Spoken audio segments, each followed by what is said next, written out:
اسماعیل ہنیہ کی شہادت کل پاکستان میں یوم سوگ ہوگا۔ وزیر اعظم شہباز شریف کا حماس سربراہ کی شہادت پر گہرے دکھ کا اظہار۔ اتحادی جماعتوں کے اجلاس میں کہا بین الاقوامی قوانین کو پاؤں تلے روندا گیا۔ اسماعیل ہنیہ کی شہادت پر دنیا کی خاموشی لمحہ فکریہ ہے۔ اعلامیے کے مطابق کل نماز جمعہ کے بعد ملک بھر میں اسماعیل ہنیہ کی غائبانہ نماز جنازہ ادا کی جائے گی۔ اسماعیل ہنیہ کا جسد خاکی قطر پہنچا دیا گیا۔ تدفین کل نماز جمعہ کے بعد دوحہ میں ہوگی۔ حماس سربراہ کی نماز جنازہ تہران میں ادا کی گئی۔ آیت اللہ خامنائی نے نماز جنازہ پڑھائی۔ اور لسبیلا میں آسمانی بجلی گرنے سے 77 بکریاں ہلاک ہو گئیں۔ اسماعیل ہنیہ کو واٹس ایپ کے ذریعے ٹریس کیا گیا۔ فون میں انسٹال اسرائیلی اسپائی ویئر نے لوکیشن بتائی۔ یورپی مبصر برائے مشرق وسطی ایلیا میگنیر کا دعویٰ، کہا اسماعیل ہنیہ واٹس ایپ پر اپنے بیٹے سے بات کر رہے تھے جب ان کی لوکیشن معلوم ہو گئی اور ان کو راکٹ حملے میں شہید کر دیا گیا۔ تہران میں جس عمارت پر حملہ کیا گیا اس کی تصویر سامنے آ گئی۔ نیو یارک ٹائمز کے مطابق عمارت کے ایک کونے کو نقصان پہنچا جسے سبز کپڑے سے ڈھانپ دیا گیا ہے۔ پہلی منزل کی چھت پر ملبہ بھی دیکھا جا سکتا ہے۔ اسماعیل ہنیہ کی شہادت کے بعد مختلف ملکوں میں غم و غصے کی لہر۔ ترکی کے شہر باتمان میں احتجاج۔ وپریش شہریوں نے امریکی کافی برانڈ کی آؤٹ لیٹ کا حشر نشر کر دیا۔ شیشے اور کرسیاں توڑ پھوڑ دیں۔ لیبنان اور تیونس میں ہزاروں افراد سڑکوں پر نکل آئے۔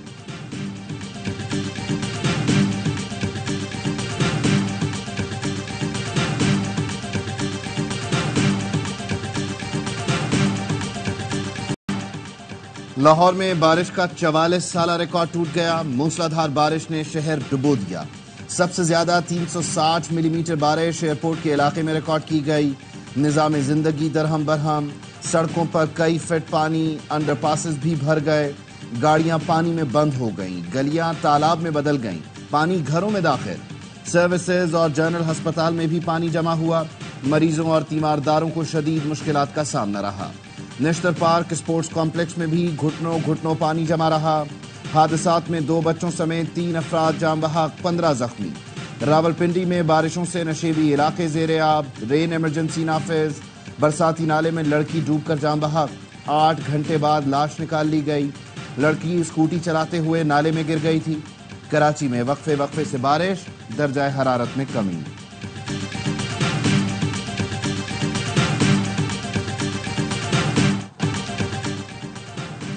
لاہور میں بارش کے بعد وزیر اعلیٰ پنجاب نکاسی کے کاموں کی نگرانی کرتی رہیں۔ سوشل میڈیا پر مختلف علاقوں سے متعلق اپڈیٹس دیتی رہیں۔ Railway station Cooper Road Nicholson Road کی تصویریں شیئر کی۔ خرطبہ چوک میٹرو اسٹیشن اور سروسز اسپتال کی ویڈیو بھی شیئر کی جہاں سے ہنگامی بنیادوں پر پانی نکال دیا گیا تھا۔ مریم نواز نے اپنی ٹیم اور واسا کو بھی شاباش دی۔ لکھا لاہور کی ضلع انتظامیہ نے ریکارڈ توڑ بارش میں متحرک کردار ادا کیا۔ فیلڈ میں موجود رہے، پانی کی فوری نکاس کو یقینی بنا کر عوام کے لیے آسانیوں کا باعث بنے۔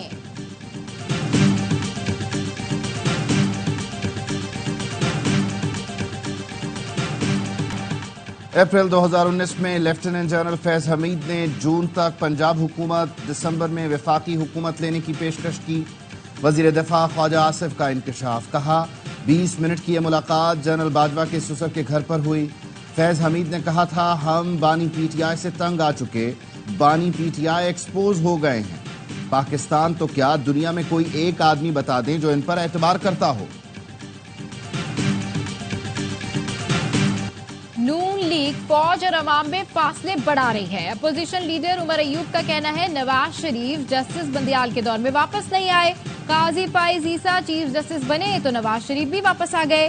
مطالبہ کیا چیف جسٹس سپریم کورٹ بانی کے مقدمے نہ سنیں۔ سپریم کورٹ کے چیف جسٹس ہمارے کیس نہ سنیں۔ بولے بانی پی ٹی آئی کا خصوصی پیغام ہے 5 اگست کو عوام سوابی پہنچے، جلسے کے ذریعے بانی پی ٹی آئی سے محبت کا ثبوت دیں۔ اسد کیسر نے کہا کہ آئندہ 2 ہفتے میں گرینڈ الائنس بنانے جا رہے ہیں۔ جو لوگ سڑکوں پر تحریک چلا رہے ہیں ان سب کو اکٹھا کریں گے۔ تمام جماعتوں سے رابطے اور مشاورت ہوگی۔ فیصلہ کیا ہے تمام سیاسی قیدیوں کی رہائی کے لیے آواز اٹھانی ہے۔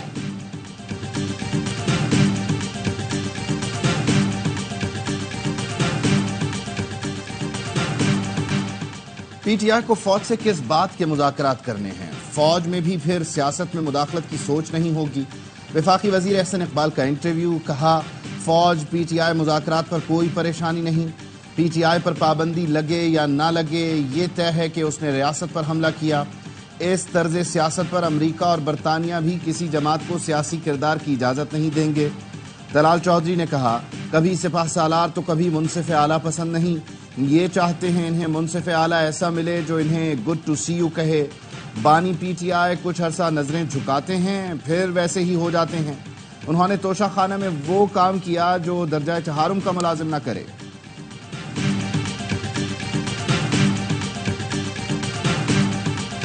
وہ دور مذاکرات کے ہو گئے. مذاکرات کا اگلا دور میڈیا کے سامنے کیا جائے. چونکہ حکومت کے لوگ یہ کہتے ہیں کہ جماعت اسلامی کی تو تجاویزیں اچھی تو ہیں لیکن قابل عمل نہیں. تو اب ہم انہیں بتائیں گے پوری قوم کے سامنے کہ حکومت کے پاس تو ان چیزوں کا کوئی جواب ہی نہیں ہے. جماعت اسلامی نے مطالبات تسلیم کرنے کے لیے حکومت کو 2 دن کا الٹیمیٹم دے دیا. مہنگی بجلی اور ٹیکسوں کے خلاف دھرنے سے خطاب میں حافظ نعیم الرحمان نے کہا یہ دھرنا حکومت ہٹاؤ تحریک میں تبدیل ہو سکتا ہے. مطالبات نہیں مانے تو پھر احتجاج پورے ملک میں پھیل جائے گا. ہڑتال ہوگی, بجلی کے بلوں کا بائیکاٹ ہوگا. مذاکرات میں حکومت کے پاس کسی بات کا جواب نہیں تھا. اب تیسرا دور میڈیا کے سامنے ہوگا. جماعت اسلامی نے 3 اگست کو کراچی میں گورنر ہاؤس کے سامنے دھرنے کا اعلان کر دیا.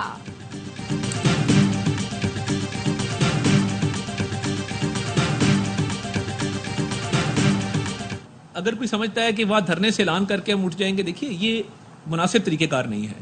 اس کا طریقہ یہی ہے کہ آپ ہمارا ساتھ دیں, تجاویز دیں, بند کمرے میں بیٹھیں, کھلے کمرے میں بیٹھیں, میڈیا کے سامنے بیٹھیں, اس پر بات چیت کریں.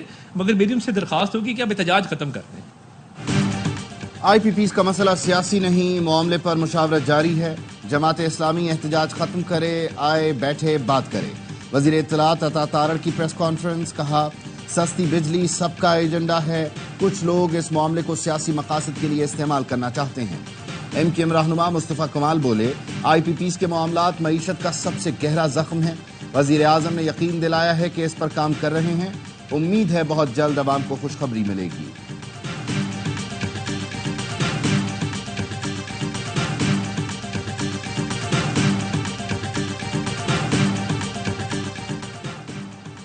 آئی پی پیز پر تاجروں نے صدر مملکت سے مدد مانگ لی. سابق نگراں وزیر تجارت گوہر اعجاز کی سربراہی میں تاجر تنظیموں کے وفد کی ملاقات. صدر مملکت نے کیپیسٹی چارجز کا متفقہ حل تیار کرنے کی تجویز دے دی. گوہر اعجاز نے کہا توانائی کی قیمتوں کے معاملے میں مداخلت کریں. صنعت و کاروباری اداروں کو درپیش مسائل کے حل میں صدر اپنا کردار ادا کریں. صدر زرداری نے متعلقہ حلقوں کے سامنے معاملہ اٹھانے میں تعاون کا یقین دلایا. کہا کاروباری اداروں کو درپیش مسائل سے آگاہ ہوں. توانائی کی بڑھتی قیمتوں سے نمٹنے کے لیے سب کے لیے سود مند حل تلاش کرنا ہوگا. کاروباری کمیونٹی ایک کمیٹی تشکیل دے. صدر کا دفتر ہر ممکن تعاون کرے گا.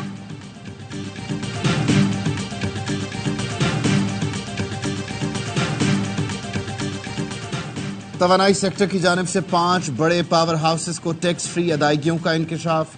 سالانہ رپورٹ کے مطابق ہب پاور کو 16% صلاحیت پر 260 ارب اور اینگرو کو 54% صلاحیت پر 74 ارب کی ادائیگی کی گئی.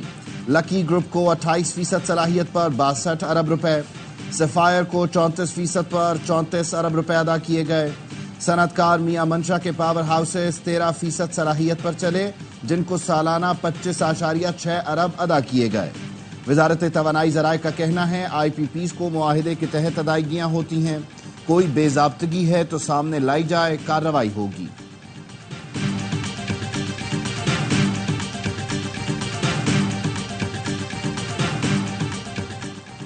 تحریک انصاف کے ترجمان رؤف حسن کی ضمانت منظور. ڈسٹرکٹ اینڈ سیشن کورٹ اسلام آباد نے پیکا ایکٹ کے تحت گرفتار دیگر ملزمان کی درخواست ضمانت بھی منظور کر لی.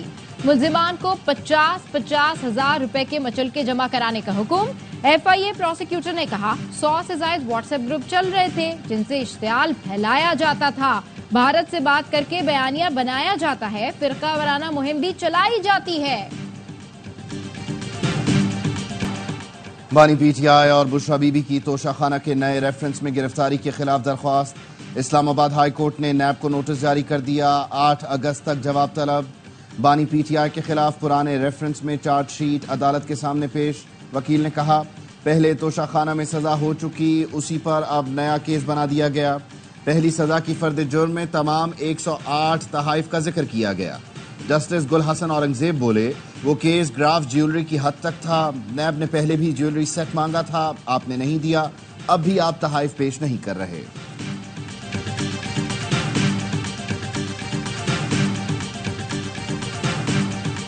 اسرائیل کے دوسرے ملکوں پر حملے خطے کی سلامتی کو خطرے میں ڈال رہے ہیں۔ اسماعیل ہنیہ کے قاتلوں کو انصاف کے کٹہرے میں لایا جائے، پاکستان کا مطالبہ۔ ترجمان دفتر خارجہ کا کہنا ہے اسماعیل ہنیہ پر حملے سے امن کے لیے کوششیں متاثر ہو سکتی ہیں۔ پارا چنار پر ایرانی بیان غیر ضروری ہے۔ وزارت داخلہ اس پر کام کر رہی ہے۔ پاکستان کو خطے میں ہونے والی تبدیلیوں پر تحفظات ہیں۔ کالعدم ٹی ٹی پی فتنہ الخوارج علاقائی خطرے میں تبدیل ہو سکتا ہے۔ افغان سرزمین کو پاکستان کے خلاف استعمال کیا جا رہا ہے۔ افغان عبوری حکومت فتنہ الخوارج کے خلاف کارروائی کرے۔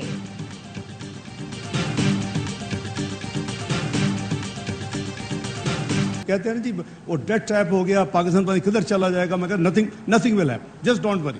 You predicted Pakistan will default once, twice and dozen time in 18 months. Pakistan did not default, we proved it. مایوسی پھیلانے والے سن لیں، پاکستان کبھی ڈیفالٹ نہیں ہوگا۔ نائب وزیر اعظم اسحاق ڈار کہتے ہیں محدود وسائل کے باوجود ترقیاتی منصوبوں پر کام ہو رہا ہے، ہر قسم کے چیلنجز کا سامنا ہے، ترقی کے سفر میں آنے والے اسپیڈ بریکرز کو ختم کرنا ہوگا۔ وزیر خزانہ محمد اورنگزیب کا کہنا ہے آئی ایم ایف سے چھٹکارے کے لیے اصلاحات ناگزیر ہیں، معاشی اصلاحات سے ہی ملک ترقی کرے گا، ہمارے پاس گنجائش اب بہت کم ہے، ہمیں آگے بڑھنا ہوگا۔ تمام پبلک انشورنس کمپنیز کو پرائیویٹ سیکٹر کے حوالے کرنا ہے، پرائیویٹ سیکٹر ملک کے لیے آگے آئے۔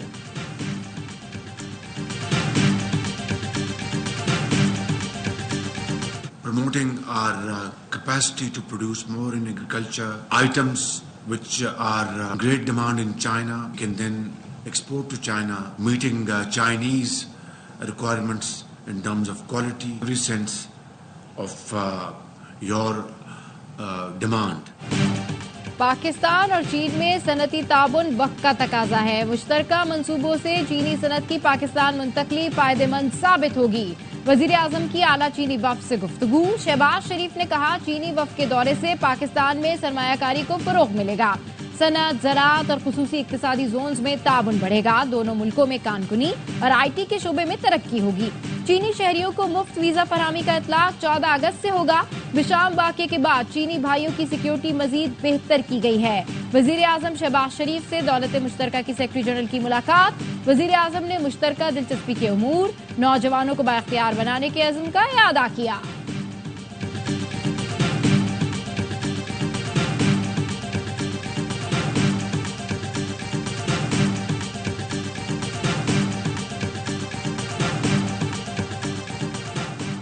سپریم کورٹ کا چیف جسٹس کی سربراہی میں لارجر شریعت اپیلیٹ بینچ کی تشکیل کا فیصلہ۔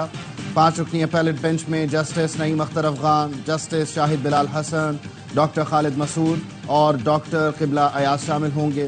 اپیلیٹ بینچ 5 اگست سے مقدمات کی سماعت کرے گا۔ ارشد شریف قتل کیس کے ازخود نوٹس سماعت کے لیے 5 رکنی لارجر بینچ تشکیل۔ جسٹس جمال مندوکیل کی سربراہی میں بینچ ججوں کی دستیابی پر کیس کی سماعت کرے گا۔ دیگر ججوں جسٹس محمد علی مظہر، جسٹس عائشہ ملک، جسٹس حسن اظہر رضوی اور جسٹس اطہر اللہ شامل ہیں۔ چیف جسٹس 3 رکنی بینچ برقرار رکھنے کے حق میں تھے۔ جسٹس منصور علی شاہ اور جسٹس منیب اختر نے 5 رکنی بینچ تشکیل دینے کی رائے دی۔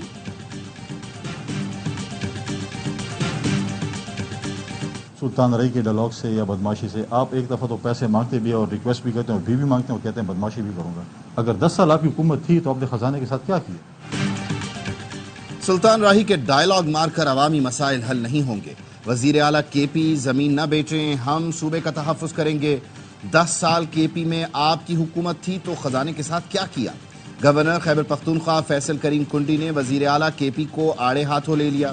کہا آپ بھیک بھی مانگتے ہیں اور بدماشی بھی کرتے ہیں، ایسا نہ ہو کہیں آپ پیسوں کے لیے وزیر اعلیٰ ہاؤس کو بھی بیچ دیں۔ ہم اسلام آباد جائیں گے اور اپنے صوبے کا حق لیں گے۔